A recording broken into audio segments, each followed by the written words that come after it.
Be evergreen. Be evergreen. Evergreen. Yes, and talking about green, the topic today is Go Green with the Green Man himself and the Lohas country manager, Matthias Gelber. Thank you very much for joining us today. My pleasure. And you're so green. Yes, hijau Yes. all the way. All the Has to way. be, has to Yes, you walk the talk, Literally. literally. Literally.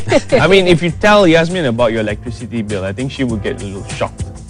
Yeah, since I've moved to Malaysia, my electricity bill in average has been 30 ringgit a month. So how is that for going green? See, Low we carbon should have footprint. zoomed in on her eyes. Sorry, I mean, you know. So what's yours, Yasmin? I have to admit, I do use the air conditioner.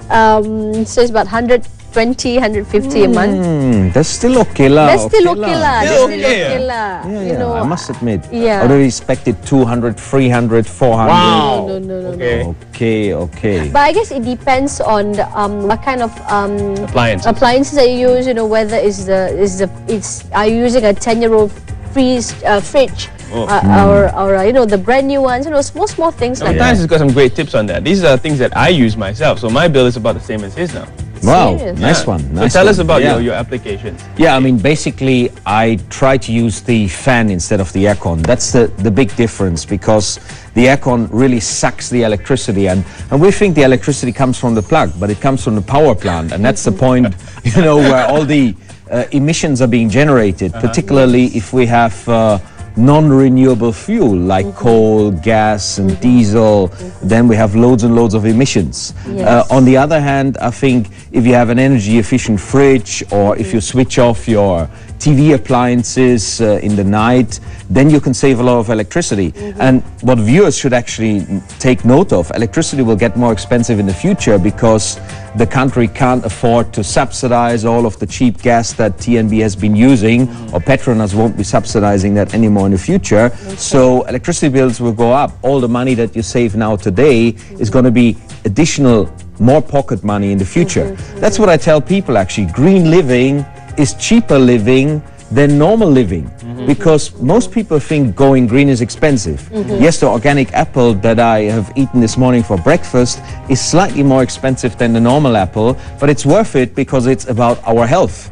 Otherwise, we eat stuff with pesticides inside, we contaminate the soil, we contaminate the water. So it's worth it us investing more money, because we reduce the pollution that otherwise would cost us loads of money in health costs, in treating of diseases, and so on and so on. You've talked about this before as well. Yeah. The more people that go green, Yes. the cost will eventually come down, because more people are getting in on it, and the production cost of organic material, production cost of green appliances will also come down. Yeah. So why aren't more people going green? Well, what is the issue here? I think I put it on Facebook last night as well. I asked my Facebook fans, like, how can we make Malaysia go green on a large scale? And a lot of people said that they think people perceive green as being inconvenient, and people perceive green as being more expensive. That's why people are kind of reluctant to change what they are doing. I organized a lot of tree planting events as part of a movement that I started on Facebook called Eco Warriors. I found it quite easy to get people recruiting for events like that, a one-off event, but for people to change their daily lifestyle. Look at, for example, public transport, or look at changing behaviors at home, like switching away from the air conditioning system.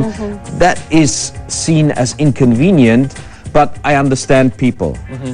If I wouldn't be living close to public transport, it would be much more difficult for me to live without a car. Since I've moved to Malaysia 7 years ago, I haven't had a car, but I've always made an effort in living close to public transport infrastructure. So the choices we make with that in mind can help us make green living convenient. And I want to bust the myth that going green is expensive. It's expensive. Because I don't have 1,000 ringgit a month to pay in car loan and fuel and all that other stuff. And I don't go shopping that much, because I live with the principle, you know, I only buy what I need. Rather than I buy what I get told by the consumption, you know, brainwashing out there, you need to buy all of this, and then we realize, you know, you have so many shoes in your cupboard and so much clothes, you can't even wear them, even if you wear something different once a month. I guess different people have different lifestyle, but I guess trying to stick to the basic necessities of life. I guess me as a mom, as a wife, somebody who cares, who take care of the house. How do we change? Because I know that a simple thing as cloth diaper. A lot of people say that cloth diaper uses more water, while disposable doesn't use water, but yet clogs landfills. Yes. So nothing is 100% green, because everything will considering all products will use energy and create waste. Yes. So green, I guess, Talking is about quite the green production, yes, or otherwise.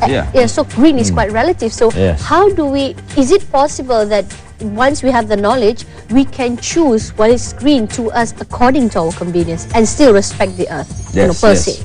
I think that's a very good question, Yasmin, because at the end of the day, sometimes you have to weigh different criteria, like am I going to create more waste, or am I going to reduce my electricity bill?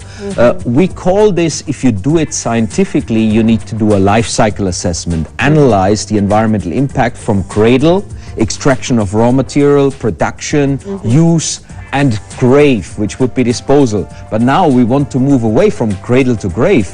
We want to move from cradle to rebirth, giving waste materials a second life, or having waste materials like organic plastic nowadays, biodegradable plastic, giving it the chance to not stay there like styrofoam a million years, but actually biodegrade back to Mother Earth again. Yes. So even cooking oil, and so on.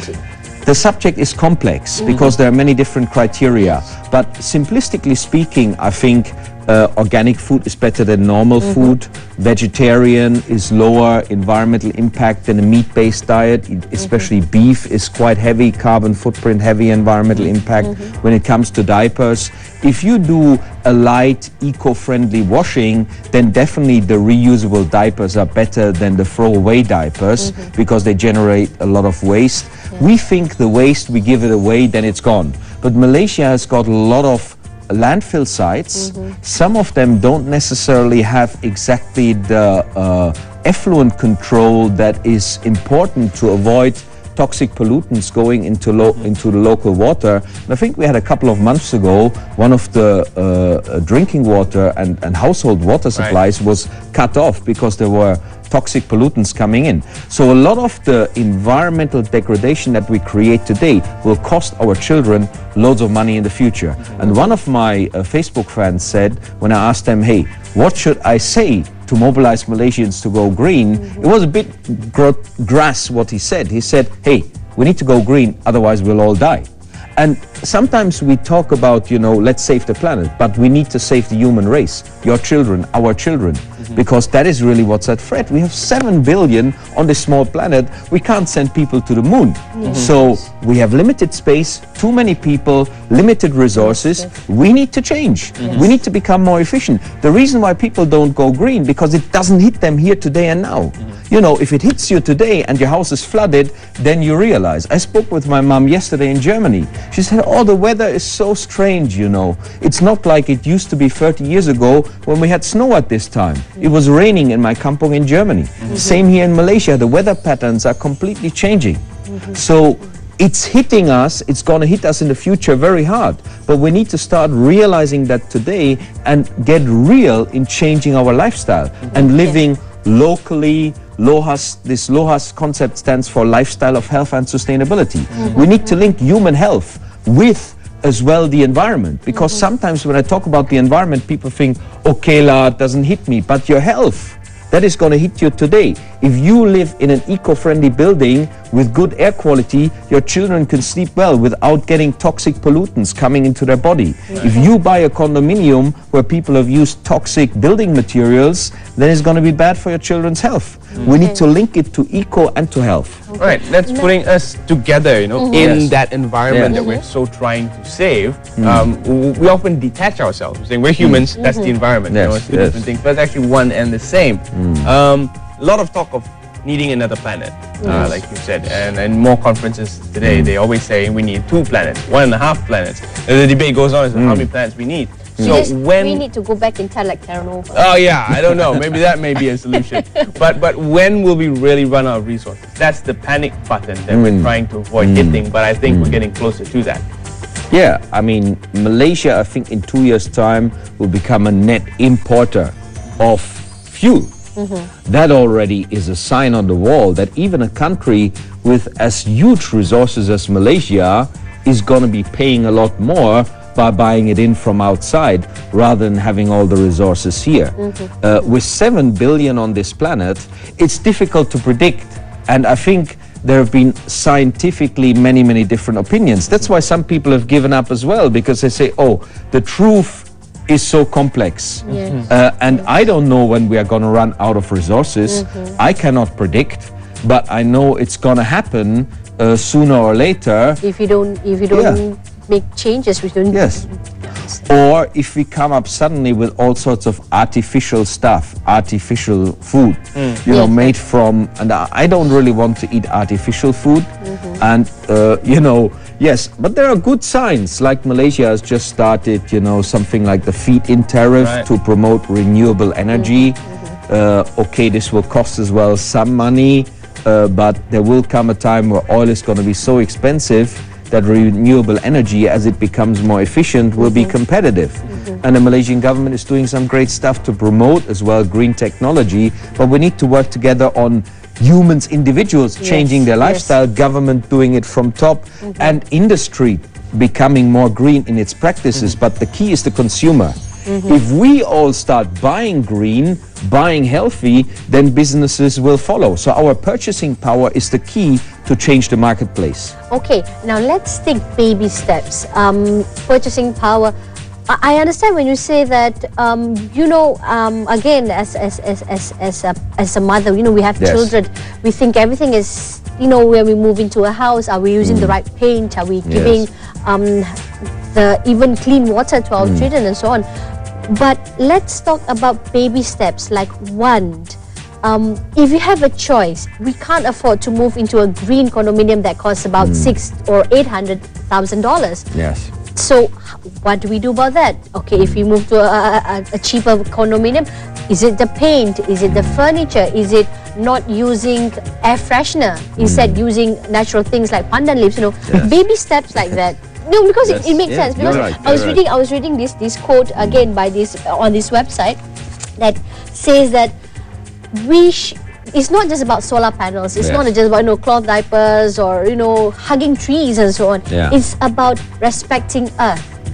It's like a culture of respecting us, even though it's called paganism once. It's called paganism once, but actually it's a culture of respecting Earth. You know, whatever we take, we put it back in. How do you create that awareness, and how do you again bust the myth of if it's not expensive? So what choices do we have as parents, as individuals, for our children, for our family? I think that's a very good point, because we've lost the connection with our planet, the soil, Mother Nature, whatever we want to call it. And this respect for Mother Nature, this, let's say, spiritual connection to the source, the planet that we come from. A lot of people have disconnected because we live in concrete cities. I sometimes show pictures of beautiful Mother Nature to remind people, particularly Malaysians, you're living in one of the most beautiful countries in the world, one of the most colorful countries, the most amazing biodiversity.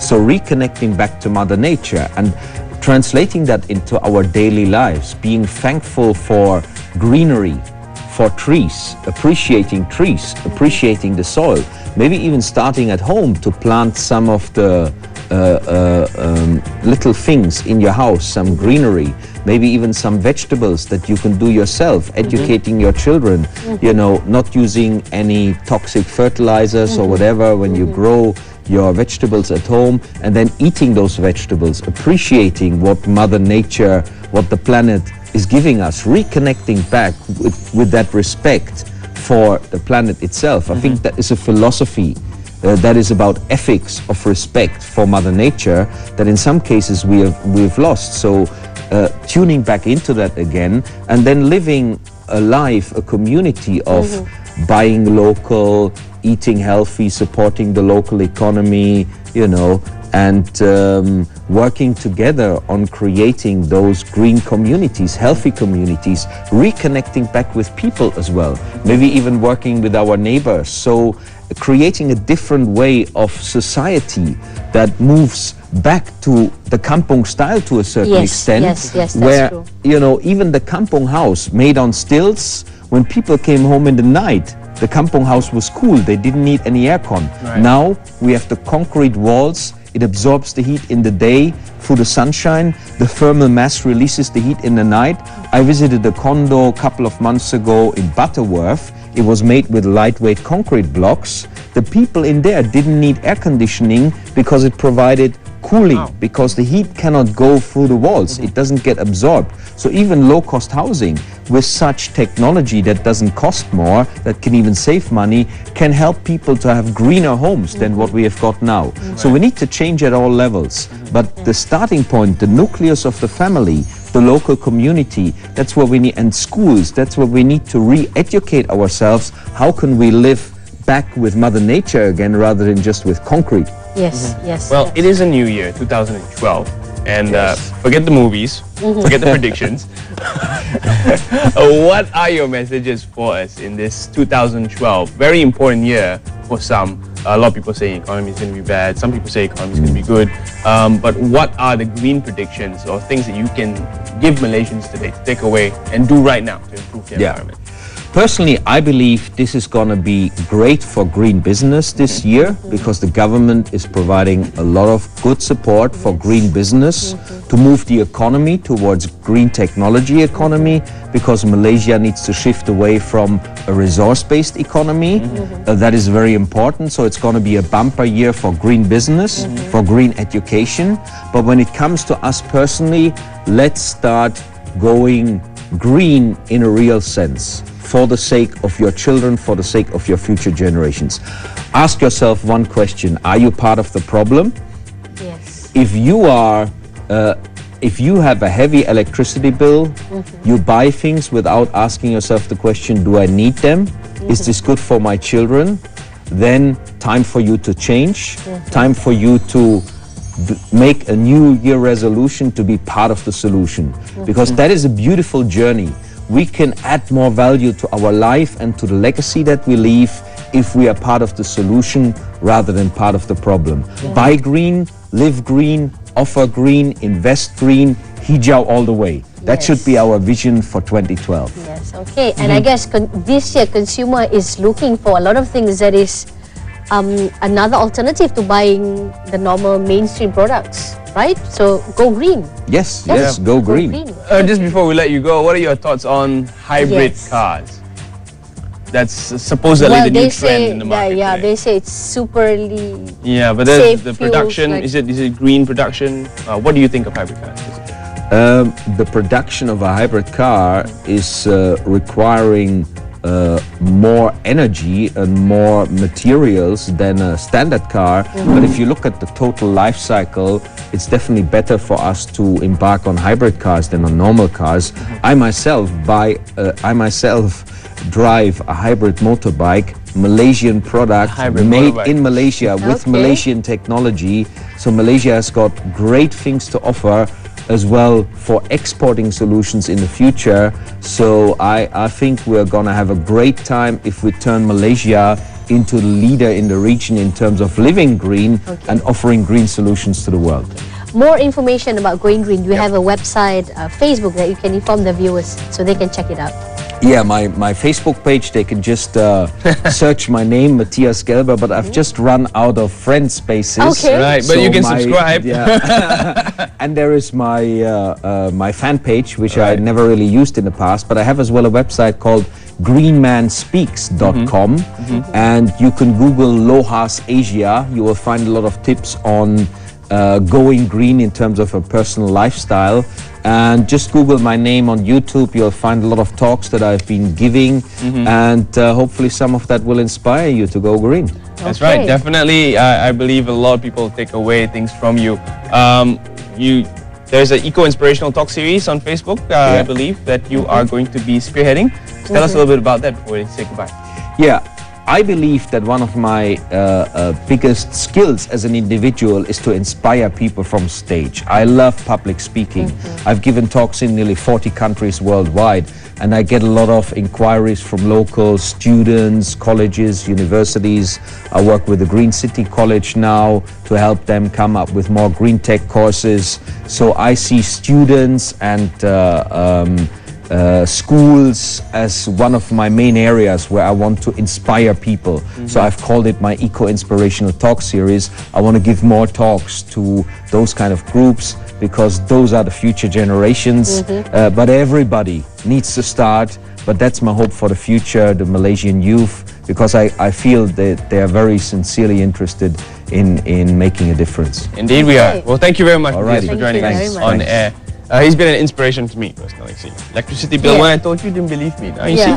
But again, I like it when we are talking about creating, going back to the old culture, going back to the old beliefs, that it's respecting Mother Earth. Correct, Commando. From you open your eyes, think about what are you doing wrong. Are you the problem or are you the solution? Well, that's it. Are you the problem? Are you the solution? Let's move right along. We've got the Olympic promo. Of course, RTM is the official free-to-air broadcaster for the Olympics. We'll be right back after this talking about motorsports. Proton Motorsports. So Don't go stay tuned anywhere. for that.